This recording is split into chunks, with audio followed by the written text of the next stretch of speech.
அன்புள்ளம் கொண்ட அன்பர்கள் அனைவருக்கும் எனது பணிவான வணக்கங்கள். நம்ம இந்த பதிவுல பொதுவாக வாழ்க்கை ரொம்ப விசித்திரமானது. அப்போ ஒவ்வொருத்தருக்கும் வாழ்க்கையில அவங்களுடைய பிறப்புல ஒரு ரகசியம் அமைஞ்சிருக்கு. அப்போ அந்த பிறப்பினுடைய ரகசியம் என்ன அப்படின்றத தெரிஞ்சுக்கிட்டாங்கன்னா வாழ்க்கையை ஃபுல்ஃபில் பண்ண முடியும். அது சம்பந்தப்பட்ட தொழில்கள் இருந்தாங்கன்னா அவங்க வாழ்க்கையில ரொம்ப நல்லா இருக்க முடியும். நம்ம பல பேரை பார்க்குறோம். ஒரே ராசிகள்ல ஒரே நட்சத்திரங்கள் இருக்கலாம். ட்வின்ஸா இருந்தா கூட அவங்க 2 பேருக்கும் ஒரே மாதிரியான ஜாதகங்கள் இருக்கும். ஏன்னா 1 நிமிஷம் 2 நிமிஷம் கேப்ல தான் பிறந்திருப்பாங்க. அப்போ ஒருத்தருடைய வாழ்க்கை ஒரு மாதிரி, இன்னொருத்தரோட வாழ்க்கை இன்னொரு மாதிரி இருக்கிறத நம்ம பார்க்க முடியும். அப்போ நீங்க கேட்பேன், ஒரே ராசி தானே, ஒரே நட்சத்திரம் தானே, அவங்களுக்கு வாழ்க்கை ஒன்னா தானே இருக்கும் அப்படின்னு நம்ம நினைப்போம். ஆனா அவங்க பிராக்டிக்கலா பார்த்தோம்னா அவங்க வாழ்க்கை வெவ்வேறு மாதிரி இருக்கும். இதை நம்ம தெரிஞ்சுக்கிறதுக்கு எல்லாருக்கும் கட்டங்கள் இருக்கு, வர்க்க கட்டங்கள் இருக்கு. திரேக்கானம், அது மாதிரி சப்தாம்சம், சஷ்டியாம்சம், எந்த விஷயத்த சொல்றோமோ அந்த விஷயத்த அந்த மாதிரியான கட்டங்கள் இருக்கு. அந்த 1 நிமிஷம் மாறினா கூட அந்த கட்டங்கள்ல அது பிரதிபலிக்கும். அப்போ ஒரே டயத்துல பிறந்த 2 நபர்களுடைய வாழ்க்கை வெவ்வேறு மாதிரி இருக்கும் பொழுது அப்போ நம்ம அந்த ஜாதகம் எந்த அளவுக்கு கரெக்ட் அப்படின்ற அந்த மாதிரியான ஒரு சிந்தனையும் வருது இல்லையா? அப்போ நம்ம உன்னிப்பா ஒரு சில விஷயங்களை நம்ம பார்க்க வேண்டியதா இருக்கு. அப்போ அவங்கவுங்களுடைய ஜாதகத்துல லக்னம் அதெல்லாம் மாறுறது. லக்னம் மாறும்போது வீடுகள் அப்படியே மாறிடும். எனக்கு மேஷ லக்னம் அப்படின்னா லக்னாதிபதி செவ்வாயா இருக்கும். அடுத்தவருக்கு ரிஷப லக்னம், ஒரே நட்சத்திரம் தான், ஒரே ராசி, ஆனா அவர் ரிஷப லக்னமா இருந்தாருன்னா அவருக்கு லக்னாதிபதி சுக்கிரனா இருப்பார். ஸோ அப்போ ஒவ்வொருத்தருடைய அதே மாதிரி தான் இந்த வர்க்க கட்டங்களே லக்னம் மாறிடும். இப்போ வர்க்க கட்டங்கள்லேருந்து எப்படி புரிஞ்சுக்கிறது அப்படின்னா, இந்த லக்னாதிபதி அந்த வர்க்க கட்டத்தில் எங்க இருக்கார், எது சம்பந்தமா நம்ம பார்க்குறோம், அந்த அதிபதி அங்க எங்க இருக்கார், அதுல இருக்கக்கூடிய அந்த அதிபதியோட வீட்டு அந்த இப்போ சுக்கிரன் இருக்காரு, சுக்கிரன் புதனுடைய வீட்டில் இருக்கார், அந்த புதன் இந்த ராசி கட்டத்தில் எங்க இருக்கார் இப்படின்றத அதை அனலைஸ் பண்ணி பார்க்கணும். அப்படி பார்க்கும்போது நிறையா தெரியும்னு வச்சுக்கோங்களேன். இது நீங்க அந்த மாதிரி ரொம்ப குழப்பிக்க வேண்டிய அவசியம் இல்லை. இப்போ ரிஷபராசிக்காரங்க அப்படின்னு பார்த்தோம்னா அதுக்கு அதிபதி சுக்கிரனா இருக்கார்.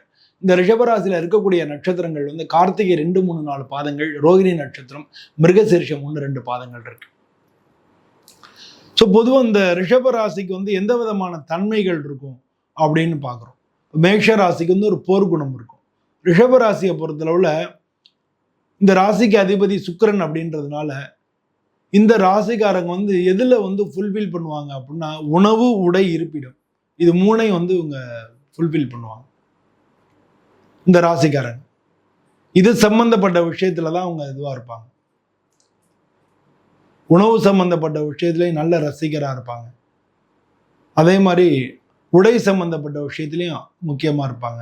இவங்க வீடு வாங்கணும், வீடு கட்டணும், அந்த மாதிரியான விஷயத்துலையும் இருப்பாங்க. இந்த ராசியில இருக்கக்கூடியவங்க பல பேர் இன்ஜினியர்ஸ் அது மாதிரி எல்லாம் இருக்கலாம், கன்ஸ்ட்ரக்ஷன்ஸ் அந்த ஃபீல்டில் இருக்கலாம், ரெஸ்டாரண்ட் அந்த ஃபீல்டில் இருக்கலாம், ட்ரெஸ் மெட்டீரியல்ஸ் அது விற்கக்கூடிய அந்த அந்த மாதிரியான கடைகள், ஜவுளி கடைகள், அந்த மாதிரியான கடைகள் இருக்கிறவங்க இருக்கலாம்.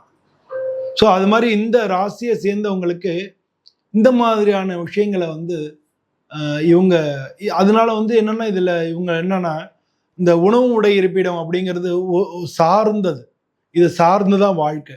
அப்ப டிபெண்டன்ட் பேரு. அப்ப இவங்களுடைய வாழ்க்கை எப்பவுமே இவங்களை சுத்தி தான் இருக்கும். அதனால இவங்க கொஞ்சம் சுயநலமி அப்படின்ற சொல்லக்கூடியதுல இவங்களை நம்ம சேர்த்துக்கலாம். ஆனா அது சுயநலம் கிடையாது. இவங்களுடைய கருத்து அப்படிங்கிறது மற்றவங்க பார்வையில ரொம்ப சுயநலமா இருக்கா மாதிரி தெரியும். ஆனா இவங்க பல பேருக்கு உதவி செஞ்சுட்டு கண்டுக்காம போறவங்களா இருப்பாங்க. இவங்களால முடிஞ்ச செஞ்சுட்டு ஆட்டோமேட்டிக்கா இவங்க பாதையில அவங்க போயிட்டே இருப்பாங்க, இதை பத்தி நினைக்காம. இவங்கள பல பேருக்கு முடி சுருட்டையா இருக்கும்.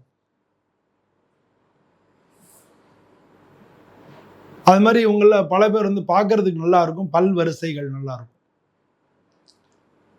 இதெல்லாம் ரிஷபராசியை இயல்பா இருக்கக்கூடிய ஒரு குணங்களா இருக்கு. இந்த ரிஷப ராசிக்கு மட்டும் இல்லை, இந்த லக்னத்துக்கும் கூட ஒத்து வரும். ஸோ அப்படிப்பட்ட இவங்க பொதுவாக இந்த மாதிரியான விஷயங்கள்ல உணவு சம்மந்தப்பட்ட அந்த மாதிரியான விஷயங்களில் ரெஸ்டாரண்ட்டு இல்லை உணவு தயார் பண்ணுறது இல்லை சாப்பாடு சம்மந்தமான விஷயங்களில் முழுமையாக ஈடுபடுறது, அந்த மாதிரியான காரியங்களில் அது சம்மந்தப்பட்ட துறைகளில் வந்து இவங்க வேளாண் துறை அது கூட இருக்கலாம்.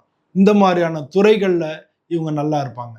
அது மாதிரி சுக்கிரன் வந்து கலையில் வந்து ரொம்ப கவிஞர்கள், கதையாசிரியர்கள், சினிமா துறையில் இருக்கிறவங்க, மீடியாவில் இருக்கிறவங்க, அதுவும் இவங்கள பல பேர் பார்க்க முடியும்.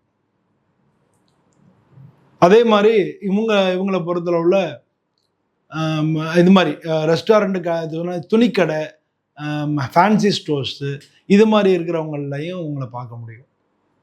சென்ட்டு விற்கிறவங்க, அதுவும் உங்களை சென்ட்டு தயார் பண்ணுறவங்க, வாசனை பொருட்கள் அதெல்லாம் வந்து தயார் பண்ணுறவங்க, ஃபேன்சி ஐட்டம் விற்கிறவங்க, ஜவுளி கடை வச்சுருக்கிறவங்க, ஜவுளி சம்மந்தப்பட்டதில் உள்ளவங்க, அவங்கள பல பேர் இவங்களை பார்க்க முடியும். கெமிக்கல் சம்மந்தப்பட்ட விஷயங்களையும் இவங்களை பார்க்க முடியும். இதெல்லாம் சுக்கிரனுக்குள்ள பேசிக்கலான விஷயங்களாக இருக்குது. அதனால் பொதுவாக வந்து இவங்க வாழ்க்கையில் இவங்க வந்து சொகுசான வாழ்க்கையை வாழ்கிறதுக்கு ரொம்ப முயற்சி பண்ணுவாங்க. அதை நோக்கி தான் இவங்களுடைய பார்வை எல்லாமே இருக்கும். அதை நோக்கி இவங்க போனாங்கன்னாலே நல்லது. இவங்க வாழ்க்கை வந்து 4 பேருக்கு இந்த மாதிரியான விஷயங்களை செஞ்சு கொடுக்கறதுல தான் இருக்கு. உணவு, உடை, இருப்பிடம், இது வந்து தனக்கு மட்டும் இல்லை, மற்றவங்களுக்கு செய்யக்கூடிய அந்த மாதிரியான வாழ்க்கை முறைகளை இவங்க வச்சுக்கிட்டாங்கனால இவங்களுடைய வாழ்க்கை மிக சிறப்பாக இருக்கும். பொதுவாக இந்த ராசிக்காரங்க வந்து மகாலட்சுமியை வணங்குறது இவங்களுக்கு ரொம்ப ரொம்ப நல்ல பலன் தரும். ஒவ்வொரு வெள்ளிக்கிழமையும் வீட்டில் வந்து லக்ஷ்மி பூஜை பண்ணலாம். லக்ஷ்மி பூஜை எப்படி பண்ணுறது அப்படின்னா, ஒரு லக்ஷ்மி படத்தை வச்சுட்டு அதுக்கு வந்து இவங்க கடையில் நிறைய புக்கெல்லாம் கிடைக்கும். அஷ்டோத்திரம் இல்லை போட்ரி அது மாதிரிலாம் கிடைக்கும். இல்லை அப்படி ஒன்றும் தெரியலனா விளக்கு பூஜை இருக்கும். அந்த விளக்கை வந்து 5 முகமும் ஏற்றி 2 விளக்கு 2 குத்து விளக்கு வச்சு 2 குத்து விளக்குலையும் 5 முகமும் ஏற்றி இவங்க ரெகுலராக வந்து புஷ்பத்தை போட்டு போற்றி விளக்கை வந்து போட்டுடலாம். மாதிரி விளக்கு பூஜை பண்ணுறது இவங்களுக்கு வந்து மிக மிக நல்ல பலன்களை கொடுக்கும். மனசுக்கு சாந்தியை கொடுக்கும், முன்னேற்றத்தை நோக்கி போகக்கூடிய ஒரு தன்மையை கொடுக்கும். ஸோ இந்த மாதிரி இந்த ரிஷபராசிக்காரங்க செஞ்சுக்கிட்டாலே இவங்களுடைய வாழ்க்கை மிக சிறப்பாக இருக்கும்.